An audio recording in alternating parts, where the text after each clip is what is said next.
Hola, ¿qué tal? Bienvenidas, bienvenidos a esta clase de Álgebra Superior 1. Vamos a comenzar el día de hoy con la clase número 1. Como pueden ver en el temario, la idea es comenzar por los fundamentos.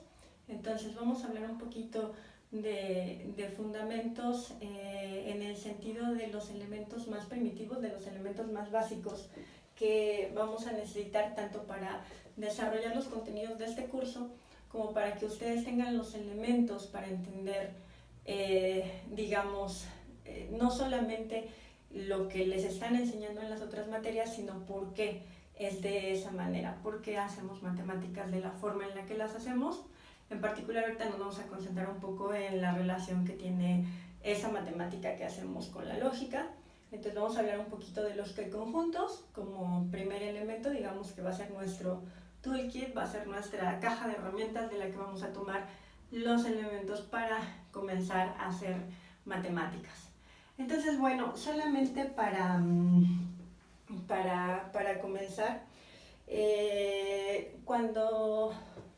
algunos de ustedes están tomando la materia por primera vez, y una de las cosas que se van a dar cuenta de la práctica matemática es que cuando estamos haciendo matemáticas, hay un sistema en el cual las hacemos que es básicamente el mismo siempre, ¿no? Y comienza por establecer una serie de axiomas, una serie de enunciados que vamos a dar por verdaderos, y una vez que tenemos nuestros axiomas, lo que empezamos a hacer es aplicar razonamientos lógicos, empezamos a aplicar reglas de deducción, y esas reglas de deducción aplicadas a esos enunciados nos dan nuevos enunciados. Estos nuevos enunciados tienen que ser probados verdaderos, y la manera en la que lo hacemos en matemáticas es construyendo demostraciones, y las demostraciones no son otra cosa sino razonamientos que parten de esos axiomas, que utilizan los elementos del dominio en el cual estamos platicando y que se hacen pues a través de reglas de la lógica. Entonces aquí hay una relación muy interesante entre la lógica y la matemática, y cuando queremos hablar de fundamentos y cuando queremos hablar de la matemática y de la práctica matemática y de por qué la matemática se hace como hace, vale la pena preguntarse si la matemática es parte de la lógica o la lógica es parte de la matemática, porque a lo largo de la historia las dos cosas han sido pensadas. Se piensa que la lógica es en sí una rama de la matemática, una rama más. Digamos que estos razonamientos son matematizables de alguna forma, pero también va en el otro sentido, ¿no? También hay quien piensa que la matemática no es otra cosa sino lógica, es establecer lógica y derivar, utilizando las reglas de la lógica, ciertas consecuencias. Entonces, bueno, una cosa que es muy importante distinguir cuando hablamos de lógica y de matemática en las dos áreas es que una cosa es la matemática, digamos la matemática como tal, y otra cosa es la práctica matemática. Entonces, la matemática como tal, pues podríamos pensar, sin temor a equivocarnos, que ha existido desde siempre. Desde siempre se ha buscado encontrar patrones, establecer cierto orden, contar cosas, hacer cierto tipo de cálculos, y en cualquier caso pues siempre ha habido algún tipo de organización en la misma naturaleza. Entonces esa es la matemática como tal. Pero a lo largo de los años y a lo largo de la historia del conocimiento humano, pues se tiene que ir sofisticando la forma en la que se estudia esa matemática. Y de esa manera es que llegamos a la práctica matemática actual, en la que funcionamos, pues como decía ahorita, a partir de este sistema de axiomas, de teoremas, demostraciones, corolarios, aplicaciones de esos teoremas y de esos corolarios. Y lo mismo pasa con la lógica. La relación de consecuencia de la lógica, ¿no? La lógica, así digamos muy someramente, se trata de qué se sigue de qué en un lenguaje dado, qué tipo de derivaciones son, digamos, válidas de acuerdo a esa noción de consecuencia, que es lo que se puede derivar. Pero por otro lado está la práctica de la lógica, ¿no? En la que ya se sistematiza todo, en la que también tenemos ciertos principios, estos principios forman un sistema de reglas, y ese sistema de reglas nos dice qué está permitido y qué no. Y después, pues en esa historia se tienen que entrelazar las dos, se tienen que entrelazar tanto la matemática con la lógica, como la práctica de la matemática con la práctica de la lógica. Entonces, digamos que una manera de pensar, así como decía ahorita, de la lógica que tiene que ver con las relaciones de consecuencia, a la matemática, Descartes, vamos a van a tratar mucho con Descartes, sino por el lado filosófico, por el lado matemático, ¿no? El plano cartesiano, en el que se va a estudiar todo lo de geometría analítica, pues es atribuido a René Descartes. Y lo que él decía es que la matemática no es sino la ciencia del orden y la medida. Entonces, bueno, eso es, digamos, algo para motivar el por qué estudiar las cosas de esta manera, para empezar. Y entonces, pues vamos a empezar un poquito con las reglas de la lógica y con cómo se maneja la lógica. No nos vamos a meter de manera muy profunda a las cuestiones, digamos, más formales y más desarrolladas de lógica que podrán ver si llevan las materias optativas de lógica 1, 2 y 3, porque nos tomaría mucho tiempo y tenemos que cubrir varios temas. Este curso está diseñado para que les ayude también a poder adaptarse de manera más rápida y más fácil a la manera de trabajar en las otras materias. Entonces vamos a verla, digamos, un poco por encimita, sobre todo por la cuestión esta del tiempo, y para ver cómo es que nos ayuda la lógica a relacionar estas cuestiones de la matemática que tienen que ver pues con sus objetos, ¿no? Con líneas, puntos, números, funciones, clases, espacios topológicos, etc. Entonces vamos a comenzar por enunciar lo que son, digamos, los tres principios más fundamentales o los tres principios definitorios de la lógica clásica y que de alguna manera determinan la matemática y la fórmula en la que se hace. Entonces, uno de los principios fundamentales, que a muchos les sonará familiar, pero si no, pues muy pronto lo será, es el que se conoce como el principio del tercero excluido. Y el principio del tercero excluido lo que nos dice es que, dada una fórmula, o sea, si nosotros tenemos una fórmula es un enunciado, una proposición. En estos sistemas con los que vamos a trabajar dentro de la matemática, nos dice que dada una fórmula P, solamente tenemos que P es el caso, o, y vamos a denotar O con este símbolo, no P es el caso. O sea, siempre va a ser verdadero que P o no P, ¿no? Llueve o no llueve. Entonces, acuérdense de esta notación, acuérdense que este simbolito, ¿no? Que parece una V, se va a interpretar como O, es la disyunción. Entonces, el principio del tercero excluido nos dice que o P o no P. Después tenemos otro de nuestros principios fundamentales, de los principios estos definitorios que les decía, que es el principio de no contradicción. Entonces tenemos el principio de no contradicción, y el principio de no contradicción es muy importante en matemáticas porque por razones que vamos a ir viendo en el camino, queremos que nuestros sistemas sean consistentes. Entonces eso quiere decir que no va a haber contradicciones. Entonces el principio de no contradicción nos va a decir que no es posible, o sea, que no es el caso. Este símbolo lo vamos a interpretar como no, vamos a escribirlo aquí al ladito para que no se nos olvide por si a alguien no le es familiar. Esto se interpreta como que no. No puede ser el caso que una cierta proposición, una cierta fórmula matemática sea verdadera y lo vamos a interpretar con esto, también que su negación sea verdadera, ¿no? Entonces por acá escribimos este símbolo, lo vamos a interpretar como la conjunción y. Entonces el principio de no contradicción nos dice que no es el caso que P y no P. Y finalmente tenemos lo que se conoce como el principio de explosión. Entonces, el principio de explosión lo que nos dice, como les decía, es muy importante para las matemáticas que los sistemas dentro de los que trabajamos sean consistentes.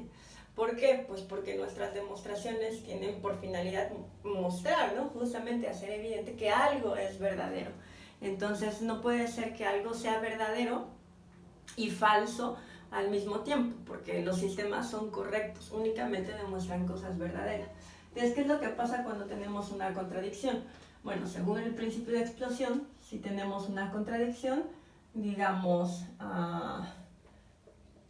P y no P, que es la forma que tienen las contradicciones, o sea, una proposición y su negación, entonces de ahí se sigue que, y este símbolo significa se sigue que, o sea, de ahí podemos derivar que cualquier cosa es verdadera, ¿no? Entonces, si un círculo tiene 360 grados y un círculo no tiene 360 grados, entonces los pollos vuelan. Cualquier cosa, cualquier proposición, bueno, aquí va a ser algo dentro del sistema, ¿no? Diría, entonces, un círculo es cuadrado. Cualquier cosa se puede derivar de una contradicción en un sistema que es inconsistente, que tiene una contradicción. Cualquier cosa se puede demostrar y eso es algo que no queremos. Entonces, si algo queremos es tener únicamente verdades demostradas en nuestros sistemas matemáticos. Entonces, bueno, tenemos estos tres principios que son, digamos, los que definen y los que identifican a la lógica clásica. Pero además de esos tres principios, hay algo que son las reglas de inferencia. Y las reglas de inferencia son reglas que nos van a decir de qué manera podemos derivar unos enunciados matemáticos de otros. Entonces vamos a considerar tres proposiciones matemáticas. Vamos a decir A, B y C. Usualmente decimos fórmula cuando hablamos puramente en lógica porque no necesariamente son proposiciones, pero es entrar de nuevo en detalles muy técnicos que tampoco nos preocupan mucho para nuestros propósitos. Entonces vamos a tomar tres proposiciones matemáticas. Entonces, dadas A y B, tres proposiciones matemáticas, vamos a tener las siguientes reglas de inferencia. Y las siguientes reglas nos van a decir qué tipo de cosas podemos derivar. Entonces, podemos aplicar las siguientes reglas de inferencia. Y estas van a ser reglas de deducción, que de nuevo nos van a decir qué es lo que se sigue de qué. Entonces vamos a comenzar por la más famosa de todas, y la más famosa de todas es la conocidísima modus ponens. Y la regla de derivación de modus ponens lo que nos dice es que si tenemos un condicional es algo así como A implica B, si A, entonces B, o sea, esto quiere decir que B es necesario para que se dé A y que A es una condición suficiente para que se dé B. Como decimos también, B se sigue de A. Vamos aquí a simbolizar esto como el condicional, ¿no? Y por ahora lo vamos a tomar como entonces. Si tenemos A, entonces B, y tenemos que A es el caso, entonces podemos derivar B. Y es muy natural, ¿no? Si A implica B y A, entonces B. Entonces, bueno, ¿cómo se aplica esto? Pues, por ejemplo, para un enunciado matemático, vamos a tomar un ejemplo. Tenemos que, ustedes conocen, ¿no? La desigualdad del triángulo. Entonces, la desigualdad del triángulo nos dice que si un triángulo es rectángulo, entonces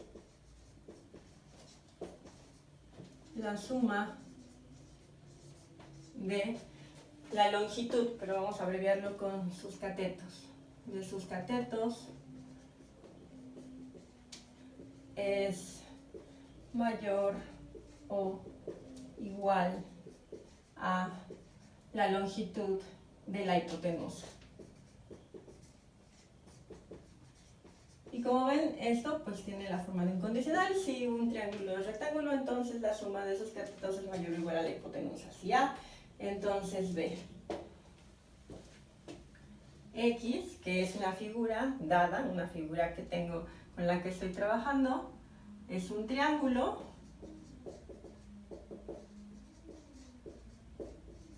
y entonces por modus ponens, en un condicional, si es un triángulo, entonces la suma de los catetos es mayor o igual que la hipotenusa. Si tengo el antecedente que me dice que X es un triángulo rectángulo, puedo derivar que la suma de los catetos de X es mayor o igual a la hipotenusa, ¿no? O sea, si ven, es una cosa muy natural.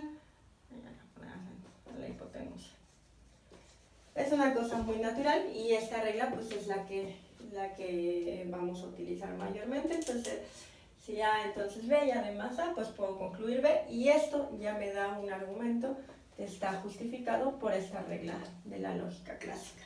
Bueno, ahí está, ¿no? Entonces esto sería un ejemplo de la primera regla, que desde luego vamos a estar aplicando a la hora de hacer las demostraciones, y vamos a ver otras reglas más, ¿no?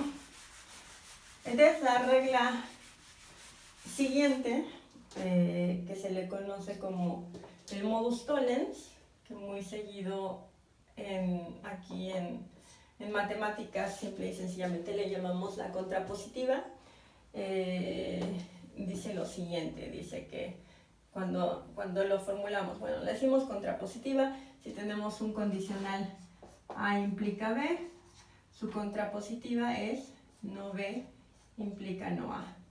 Estas dos cosas son equivalentes, es fácil de demostrarlo, se puede demostrar con tablas de verdad, se puede demostrar de diferentes maneras, ¿no? Y esta es la que se le llama la contrapositiva de ese condicional. Entonces tenemos otra regla de deducción, y la regla de deducción es modus tollens. Y en la regla modus tollens lo que dice es que si tenemos un dado condicional, un condicional dado, A implica B otra vez, y tenemos la negación de B, entonces podemos concluir la negación de A, ¿no? Si tenemos que A implica B y no B, entonces A. Muy bien. Entonces, ¿cuál sería un ejemplo de esto? Pues un ejemplo de esto sería que si dados dos números, M y N, estos números son impares, entonces la suma N más M es par. Eso es algo que es verdadero, ¿verdad? Si N y M son impares, entonces la suma es par. Es súper fácil de probar. Si lo quisiéramos demostrar, otra vez usando nuestro razonamiento lógico, pues sabemos que el hecho de que algo sea impar quiere decir que es de la forma 2K más 1, N sería de la forma, digamos, 2L más 1, porque esa es la forma que tienen los números impares. Si los sumamos, tenemos que N más M es igual, bueno, esto sería 2K más 2L más 2, ¿no? Y factorizando el 2, esto nos daría 2 por K más L más 1, ¿cierto? Entonces tenemos 2 por K más L más 1. Y esto, pues es claramente un número par, porque K y L son enteros, más 1, todo esto es un número entero, 2 veces un número entero es un número par. Bueno, eso sería, digamos, una prueba rapidita, una forma rapidita de ver que si tenemos dos números impares, su suma es par. Pero entonces, si M y N son impares, entonces la suma de N más M es par. Y como queremos aplicar esta, tenemos también como hipótesis de que N más M no es par o es impar. No es par. Y eso sería negar B en este. Entonces, tenemos el condicional. Si M y N son impares, entonces la suma de N más M es par. Pero N más M no es par. Por lo tanto, lo que puedo concluir, ¿qué es lo que puedo concluir? Pues seguramente ustedes ya lo saben, es que M y N no son impares. ¿Y qué quiere decir que M y N no sean impares? Pues quiere decir que o bien M no es impar o bien N no es impar, ¿cierto? Porque si no es el caso, una conjunción, si no es verdadero M y N, quiere decir que alguna de las dos tiene que ser falsa. Entonces, o bien M no es impar o bien N no es impar. O sea, y aquí uno de estos dos nos va a resultar par. Y esa es una aplicación de la regla de modus tollens. Y bueno, vamos a ver 3 reglas más con ese tipo de ejemplos. Esas son las reglas que van a dar lugar a la estructura de nuestras demostraciones y de la forma en la cual se van construyendo